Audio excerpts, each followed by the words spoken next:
Welcome to Around the Fire, a space for conversation to nurture hearts and build lives following Jesus, thinking more deeply about big ideas and how to apply them. Hello. Nearly. Good hey, save. We'll apply them. Good save. Well done. Thanks, everyone. That was Sarah. I'm Jonny. We have the privilege of look at that. not just being your podcast navigators for the next however long this episode takes, but we lead together in community.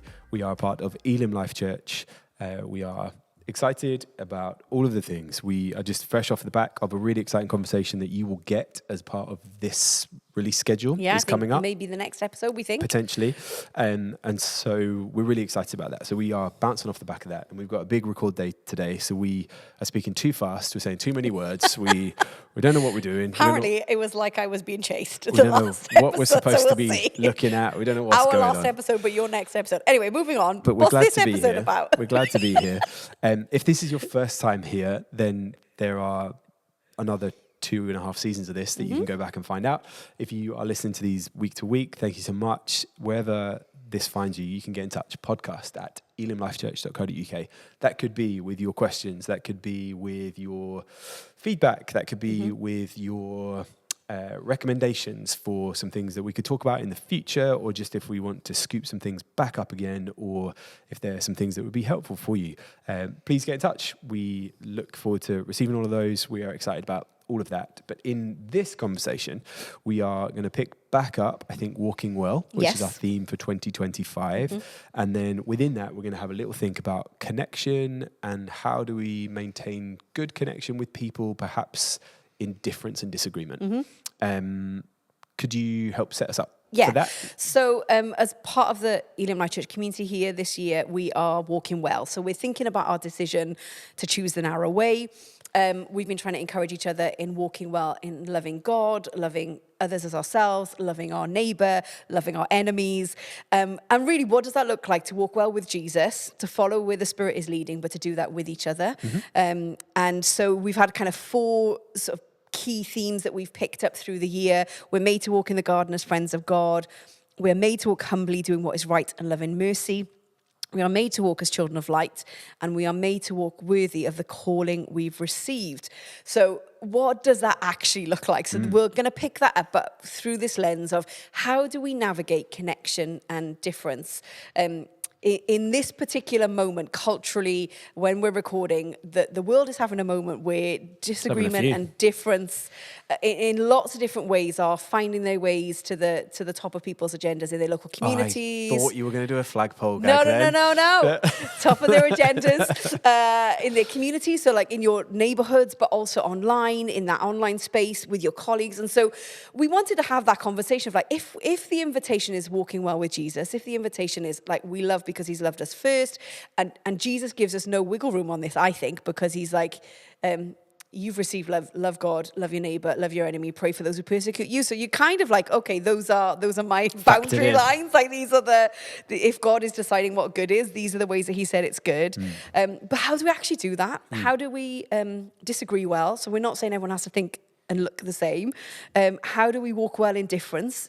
In community, that could even be in households, that could be across siblings, that could be in friendship groups. And how do we actually love our neighbours as ourselves and love our enemies? And one of the places in scripture that we both individually and then as we've been planning this podcast came to was this story in Matthew 25. So the way that I've framed it is it's the words of Jesus. It's, when he's looking back on all of time and Jesus is picking up this idea, he's telling a story, he's helping us to think about like how have we lived, how have we followed Jesus, what has that looked like, and he tells this story, he's like looking back and saying, so I want you to understand these things. And so he tells this story. It's a much longer passage, but I'm just going to read verses 35 to 40, and he's telling them, look, You've loved me, you've looked after me, you've cared for me. And the response is, well, when have we done that? And he says, so for I was hungry and you fed me. I was thirsty and you gave me a drink. I was a stranger and you invited me into your home. I was naked and you gave me clothing. I was sick and you cared for me. I was in prison and you visited me.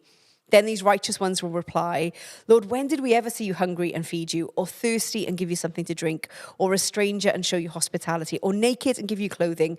When did we ever see you sick or in prison and visit you? And the king will say, I tell you the truth. When you did it to one of the least of these, my brothers and sisters, you are doing it to me. And so that's kind of where our jumping off point for this conversation today. It's not about trying to convince anyone of a particular perspective, but just how can we navigate difference well? Yes. And how can scripture help us? How does the Spirit help us? How, saints in community, how do we do that? And I think when you hear that encouragement from Jesus, I think one of two things happen. You either identify with the one who's done the kind things, or you identify as the one who hasn't received the kind things, And so it's really interesting. Like when I read that, I'm like, oh, when did I do that? But perhaps you resonate more with the one who's received the kindness of others, or the kindness of Jesus and the kindness of others. So let's talk about it. How does this help us to navigate difference? Yep, really good. We are probably going to end up scooping up some things that we have talked about before, for the reason that this is, we would argue, I think, quite central to a life of following Jesus. Yeah. And so for full disclosure, this is not us looking for, we're not taking suggestions or feedback on, you don't have to love people. We are pretty resolved that this is a part of what a life of faithful obedience to the way of God.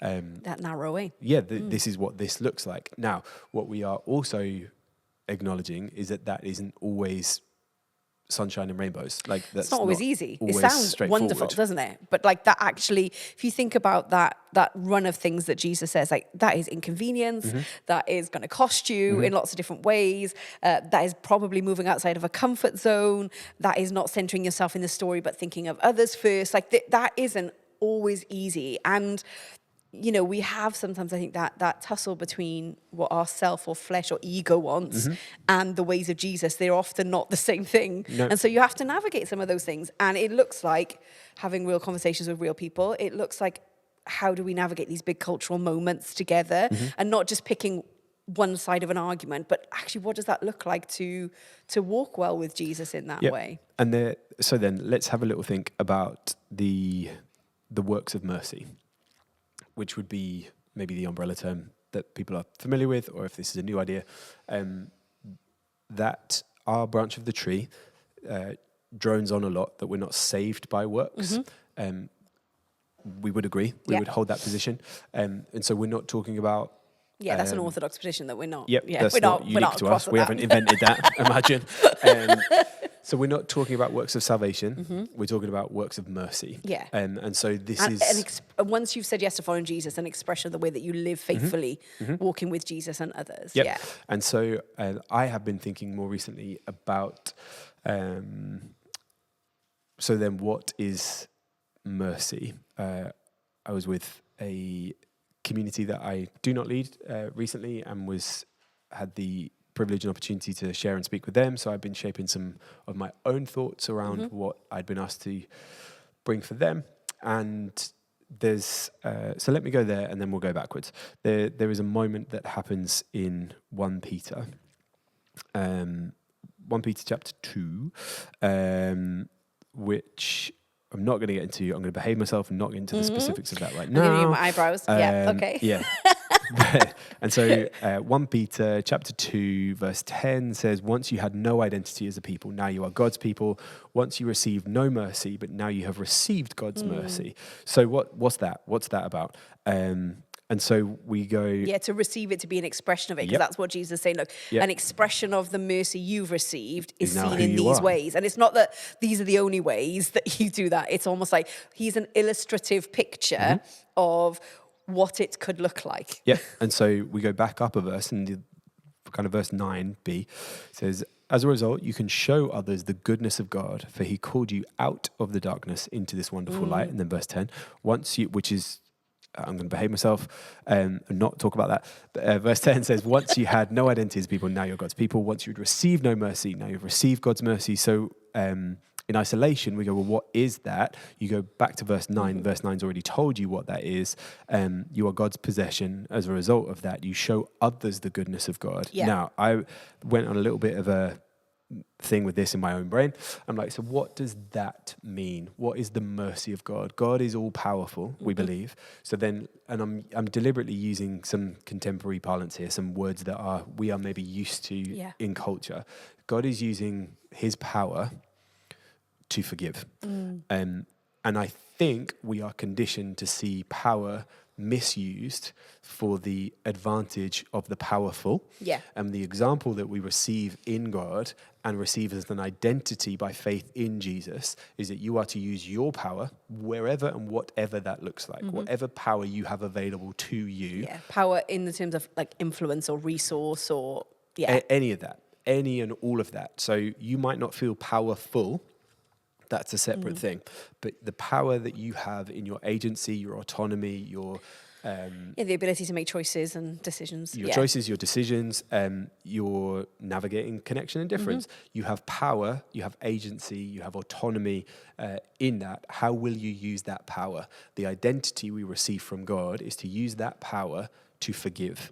Now, why is that important? Because once I have released whatever that bond is with unforgiveness, and often in my pastoral experience, the bond of unforgiveness is because people perceive that their needs are not being met. Yeah. So now you've taken something from me. Yeah. So now I've got the hump. Yeah. So now I'm frustrated. Now I'm agitated. Now I'm angry. Now I'm annoyed. Now I'm starting to make choices from that perspective that you have taken something from me. That I was either entitled to or deserved or was meant for me. Yep. Yeah. And so I'm now without. And so now there is a version of me being formed by it, because this is our thing, right? So you're being formed by everything all the time.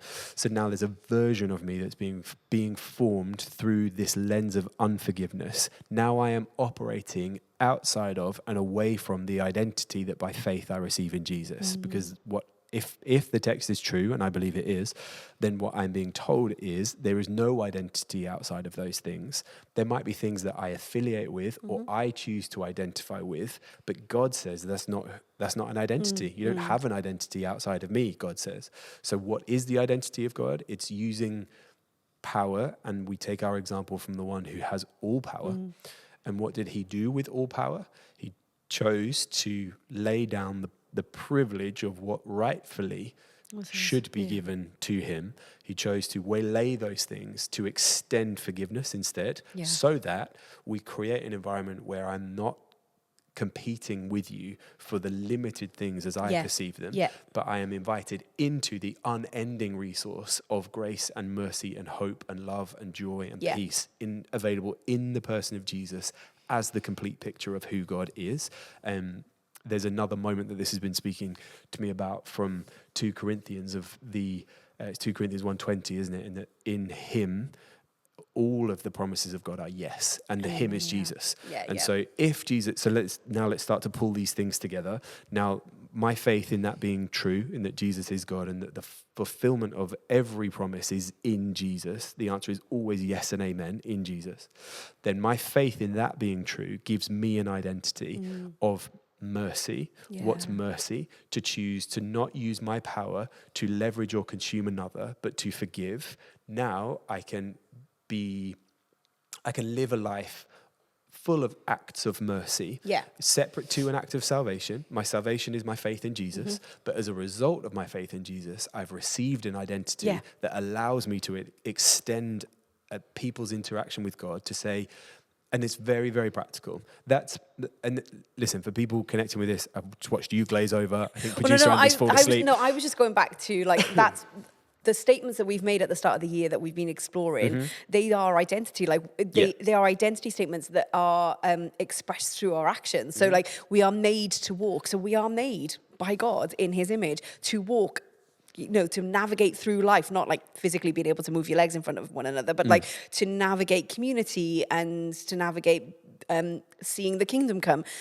And humbly doing what is right in love and mercy. And so that then we are expressions of Jesus in how we live and in who we're made to be. And I think sometimes we miss that because something might happen in our community or in our world, and it'll trigger is a word that we use often, and perhaps we mean what we mean by it, I don't know, but that will stir a response in us that causes us to see people as other or them or isolated or separated, and we then become in opposition, and that's what competition does, right? Underneath it, that's like, you've taken something from me, therefore I now need to respond in kind. And Jesus is subversively turning all of that on its head and going, no, actually, you can live from love and for love and with love. 100%, which is why I have, and I'm not going to implicate you or producer Andy in what is very personal to me, but that's why I have very sharp opinions about recognizing and doing my best to respond to what doesn't move like that, but is being done in the name of Jesus. Yeah. Because that, to me, if we track with what I've just said and what you have just said, and if we believe that to be true, there then cannot be the tools that are being used to shape the cultural moment that we are in the name of Jesus, because that doesn't belong to Jesus, because that's not the example that Jesus has given us. And this is not about... with that can come some political assumptions and presumptions. Yeah, because I think when you come to scriptures like this, often because if you are politically engaged in any particular way and you find yourself centre, right or left, I'm not here to tell you or encourage you in any of those things, but in the sense that you might lean in one particular way to see that outworked. Often when we come to scriptures like these, they can be co-opted for a story or a narrative for either side or centrist of that. And so what does it look like? And I think this is some of the stuff we're trying to work out in real time with real people in community and, in our team and all of those things. Like, what does it look like to choose Jesus and his way in that and his words in that, and not to be dragged to a political affiliation or to another way of identifying ourselves. But to say, no, first and foremost, I can't wait for you to hear the conversation that you're going to hear next, because Kaylee from Embrace talks a little bit about this in the next episode, but to my whole life belongs to God. And so who I am and what I am and how I live, whatever my political or work or household situation or financial situation is second to who I am in God. And that invitation to say yes to the things that God asks me to say yes to and no to the things that he doesn't. Exactly. And I think that is such a different way of living. And it does require a bit more, I don't know if intention is the right word, but it requires you to be active and engaged and participating in your own relationship with Jesus, in your own walk with God, to use the language that we're using this year. And that feels sometimes harder than, or just somebody tell me what to do or how to do it, or who's in and who's out. And I think for me, I've been coming back to this place of, oh God, actually, it requires a level of humility I don't think I've got yet. It requires a level of it can be so easy to polarize, because we live in a world that encourages that. Algorithms will feed those basis needs in all of us. There's something kind of going on the internet at the moment of you're not seeing the same thing that I'm seeing because of the way that algorithms work. We could be seeing something about the same person or the same situation or the same country, but it will feed through a different lenses. Yeah. And so even just having that awareness to go, oh, so even my consumption of that, my interaction with that, has to come through the lens of, what is Jesus saying, and who is Jesus, and how is Jesus wanting me to receive this, and how is that shaping my response to find that way. And I think that can be challenging. I think it's possible. I think we're trying to do that, where nobody is made to feel less than because of an opinion or an idea. But actually, what does it look like to work that through, following Jesus together? And I don't know if that makes sense, but that's kind of, I'm not, because I might not have got all of this right. I might get to the end of time, and I'll kind of be with Jesus, and we'll have this moment, and what does that mean? Let's speak to that, because this is what's being exploited, in my opinion, in part, in this moment, in that the absence of clarity around a future is being used to exploit people's nervousness. And so people with the emotional EQ to say, hey, and listen, I'm open to being corrected here, leaves the door open for people who are not going to choose that path. Yeah. That leaves the door open for people to say, well, forget them then, because they don't know what they're doing or where they're going. This is what's true. And so for people, for individually, soul, home, near and far, I would encourage people to check the tone of where the things that you are consuming are coming from. You can never know motive. That's not what I'm saying. You can never presume or assume motive. So that's not what I'm saying at all. But what's the tone? Is the tone telling you there's not enough for everybody? Is the tone telling you you need to be hurried? Yeah. Is the tone telling you you need to be stressed? Yeah. Is it fear, guilt, and shame language? Yeah. If it is, leave it alone. And good people pick up the wrong thing sometimes. So that's not a condemnation of individuals. That's not reducing them to their ideas. It's saying for you, in your following of Jesus, the tools that you are being encouraged to pick up and how you then interact with others, how you then see other people, how you then choose to treat and respond to other people. If you are, if you're being fueled by things that are making you distrust other people, and listen, there's a conversation to have about not being naive and about being wisdom, wise and making good decisions, which is why, to sound like a broken record, community is so important. Wherever you find that, you don't have to be part of this one, but like find one. Find people who you can walk well with. Say, hey, do you know what? I've been reading this, or I've been watching that, or I've been hearing this, and it's making me feel X, Y, and Z. And if X, Y, and Z isn't making you feel like feeding the hungry, visiting the lonely, like caring for the sick, giving your stuff away, and that must not be co-opted into a politic. We're seeing people through the lens of Jesus first, not the other way around. Not the other way around. Not to, well, will my political contemporaries and affiliates, will they approve of that behavior, rather than, is this the invitation of the Spirit of God to see the kingdom come on the face of the earth, regardless of what your political flavour is, because that's the other thing, is the parts of these then are co-opted to parts of political arenas, when actually this is an invitation for every follower of Jesus. So like, what does that look like in your neighborhood, in your household, amongst your friends, on the school gate, to be thinking about these things, because I've just been like praying and thinking about it, and the world as is at the moment, some people are really excited about what's happening and some people are weeping about what's happening. And so you find yourself having to go, okay, Jesus, let me keep fixed on you and where you're leading and what you're doing. And you're right, there are ways that we can go, is this making me feel a particular way? Well, if it's making me feel like I'm afraid or I'm scared or I can't do anything about it, or us and them, if it's us and them language, that doesn't sound like Jesus to me.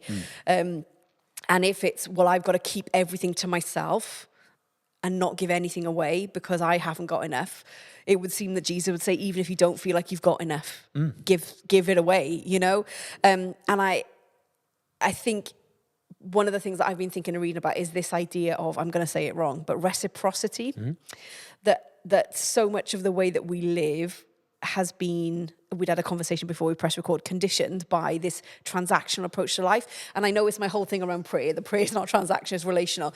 But like community is not transactional, it's relational. Now, of course, there are transactional parts of life. Like I give you my money and I expect my shopping. Do you know what I mean? So it's not, and I may or may not interact with a human being in that. Like that might not actually be an option for me in that way of doing my shopping, for example, to use that as an example. So it's not that law of reciprocity doesn't exist. But for the follower of Jesus, how am I supposed to live when there's no mutual benefit? Right. And I think this is part of what Jesus is trying to get at. And I've been reading some stuff by Sheridan Voisey on this, and I'll get Andy to put it in the chat. But like this life shaped by the Sermon on the Mount, shaped by Jesus' words, shaped by some of these places. And in Matthew 5:46, Jesus, if you love only those who love you, what reward is there for that? Even corrupt tax collectors do that much. That was a cultural touchstone for people then to go, well, even if they can do that, like, come on. And so I've just been thinking about, like, what does that look like to live in such a way that there is no, I'm not getting anything out of this. But what is Jesus asking me to do in response to this? So I've been thinking through checklists in my own like heart and life. Like, what are my reactions telling me? So like, to land some of this really practically, like how does it help us on a Wet Wednesday? Thinking of the fear, guilt, shame language. So I've come up with my own internal checklist that I've like written down in my journal, because it just helps me because my brain forgets sometimes. And I'm like, oh, how are my reactions? And I was in the car on the weekend with a friend and a colleague, and they were driving and I was in the car with them. And some people, let's just say, were making choices about their driving that I didn't think were particularly wise or helpful. And I just found myself like angry. Like immediately I was like, "Rrr!" And I caught myself like mid-flow of being really annoyed with somebody who had made what I consider an unwise choice in front of me. I wasn't even driving. I was like, I literally just said out loud, I just literally said out loud, I was like, whoa. I was like, okay, this is where that's squeezing out the sides for me.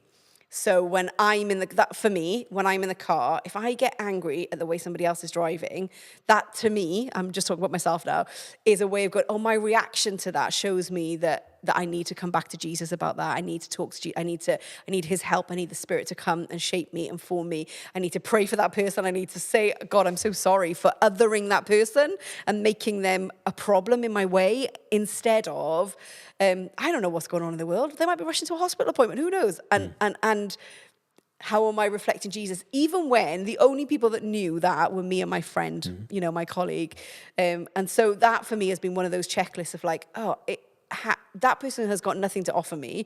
So what are my reactions telling me about where I'm at the moment and how I might want to walk the way of Jesus in that? So if that's helpful for you, you might be going, oh, do you know what? I've reacted really strongly, or I haven't reacted at all to something. Maybe some of those then become feedback loops to take back to God in prayer and around trusted people to go, I think I might be being shaped and formed by this narrative of us and them, or I deserve something better, or that there's an anger in me and I don't quite know where to take that. So it's not that we don't acknowledge those things, but we want to bring that to Jesus, right? Yeah. So for this episode specifically, we're going to try and we're going to make it a little bit shorter than normal for lots of practical and principled reasons. And so we are talking quickly around lots of big ideas, which is the point of the podcast. And so my expectations are not that anybody who perhaps disagrees with me or with us on what these things mean or what we do about them, I'm not laying this out as a compelling argument to change your mind. Like, that's none of my business. But what we are doing is encouraging people who perhaps we're aware of the confirmation bias of how we both think about these things. We have talked and planned about these things. But also, we don't think the same on all these things either. So or we don't think in exactly the same way about them. No, and so the value... the reality is that we've had to navigate difference. Yeah, and so the perspective value differences and all those kind of things. Looks like we... here's kind of as maybe we begin to head towards the wrap up on this bit, because we're going to have another conversation about... navigating change. Yeah, navigating change, and we've got some fun things to think about there, and we want to honour that today. But... I think wherever this finds you, whether you are now spitting feathers because, these big brush strokes of haven't considered your whataboutisms, and I'm not validating your whataboutisms. That's not the point of this conversation. What we are confident about is that this is the invitation of the way of Jesus, to see other people and understand they are also made in the image of God. Yeah, and really so then important. Check my heart. Why does that person who doesn't look like me, or doesn't move like me, or doesn't eat like me, or doesn't drive like me, or doesn't live like me, why is that pushing my buttons? Yeah. Why do I think that there's no room for them? What do I think I'm going to go without? Because the instruction and the invitation from God is to put power to one side and choose to enact things of mercy to other human beings. It's not the limits of being just a good person in your intentions, or I'd never wish ill on anybody else. That's not sufficient. No, it's much more proactive than that, isn't You've got to be practically involved in living a life that looks like meeting the needs of others. Now, through the grace and mercy of God, your needs will also be met in those types of communities. You might not get them met in the way that you expected or would have preferred them to. Sometimes they will far exceed your expectations or your needs. But you must be proactively involved in meeting the needs of other people. That is a non-negotiable. That's not up for debate. Jesus isn't waiting for feedback on how this goes. This is what we believe he has instituted, how his kingdom comes. And so when we are being proactively encouraged not to do that, that is anti the things of Christ. Yeah. I will let you do with that as you need to. But there are really, really practical ways that we like to engage with the big ethereal ideas, and other people who listen to this podcast, we presume, similarly like to think deeply about these things. The other 50% of the point of this podcast is how to apply them. And so my encouragement, in all of your encouragement to us, to check motive, invitation to prayer practice, to be walking well with other people in community that are going to keep a check on those things, to recognize in yourself, like, oh, I'm feeling a bit pinched and a bit squeezed here, and it's coming out in what I think are anonymous random acts of violence inside the privacy of my own vehicle. But I'm so sorry for anyone North Birmingham. I wonder if right now people feel the timeline is getting squashed. Yeah. And there is an artificial sense of urgency, which is creating panic. That, in my opinion, is a deliberate lie that is being weaponized to create animosity, to deny us the opportunity to be involved in acts of mercy. Yeah. That God doesn't need you to feed the hungry, to clothe the naked, to visit the sick. God doesn't need you to do those things, but he has invited you into a way of living that, wouldn't you know it, when you do those things, it's clothing the nakedness in you, it's feeding the hunger in you, it's dealing with the loneliness in you, it's dealing with and so there is something supernatural, in my opinion, in those exchanges. Listening to the lies that are telling us that time's running out, that you need to act fast, that you need to make emotional decisions that without really worrying about the consequence. The one who has possession of consequence, the one who knows time outside of time, the one who all things are made from and through and for, is inviting you into meeting the practical needs of other human beings. And his way of living. And that is what he has said looks like his kingdom. Yeah. And so for people who, because listen, even if we ride the wave of this political moment, there's another wave coming. I literally wrote in my journal, I can't ever remember a time when the confluence of events, and the Holy Spirit went, COVID. I was like, oh yeah, a few years ago we were arguing over something different. We'd had a recession before that, and we'd had a world event before that. And I think also, with that, I love history podcasts. That's been really helpful. There is something about the move of history where these roller coaster moments happen. But our ultimate security is not in how this moment works its way out, but is in Jesus. And, you know, to your point, like, he is before all things, and in him all things hold together, we're told in Colossians. And so, like, to live like that's true is really is the invitation. And to, like, we're playing a bit of Bible bingo today, but like to it's a slightly different episode, on that, we believe our faith is the one who walked on the waves, wasn't subjected to the push and pull of them. And really good. Use that as a picture of, like, oh no, the one in whom my faith is, like, commands that he has all authority, which is my power point, right? All authority belongs to Jesus. And so all power that ever could be, is, and ever will be belongs to Jesus. Now, what did Jesus decide to do with that power? He decided to push that in ways that people were not looking and are still not looking for. Any co-opting of the image of Jesus, or any symbology that's associated with that, or any movement that is parallel to the things of Jesus being used to convince us that the way the kingdom comes is through owning all the marbles, or having all the political power, or ensuring mono-ethnicity, or control of specific land masses, has not got a bigger enough and clear enough picture of who Jesus is, all of those things were offered to Jesus, and he refused all of them. Yeah, in that temptation in the wilderness. The temptation of Jesus was like shortcut the pain that it will cost you to go to the cross, and you can have all these things, and Jesus chose the way of mercy, right? And so now, as all of those things are being offered to the people of God, we must also refuse them. We must also say no to those shortcuts in order to walk well the way that has been given to us, the invitation. And the way that Jesus has modeled it. And I think one of the other things, I know we wanted to make this one shorter, but I was thinking just even of the example of Jesus in terms of difference.